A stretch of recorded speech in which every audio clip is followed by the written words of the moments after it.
37वां अध्याय। हिमालय के घर आमंत्रितों का आगमन और मांगलिक कृत्य आरंभ।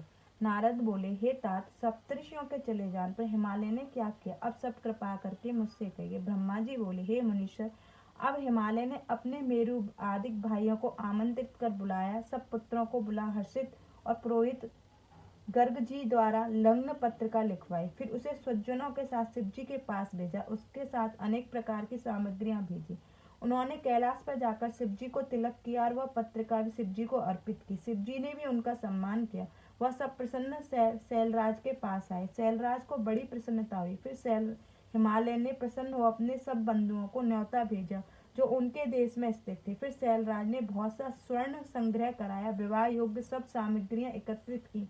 चावल, चूरा, गुड़, लवण एकत्र कर दूध, घृत और दधी की बावलियां भरवा दी। बहुत सा पिसा हुआ धान एकत्रित कर ढेर लड्डू एकत्रित कराए। पूरी, कचौड़ी, संकरा इकट्ठा किया। अमृत से छुरुष की बावड़ी भरवा दी। मक्खन तथा असमाओं की बावड़ी भरवा दी। अत्यंत स्वादिष्ट पकवानों को ढेर लगा दी। फिर बहुत से अमूल्य वस्त्र और सभी प्रकार के अभिलाषित व्यंजन तैयार कराए। अनेक प्रकारों के रत्न, मणि, स्वर्ण, चांदी के गहने तथा अन्य बहुत सी आवश्यक सामग्रियां प्रस्तुत कराई। फिर एक मंगलदायक दिन में गिरिराज ने मंगलचार प्रारंभ किया और पर्वतों को स्त्रियां पार्वती का श्रृंगार संस्कार करने लगी। नागरिक ब्राह्मणों की स्त्रियों ने लोकाचार किया।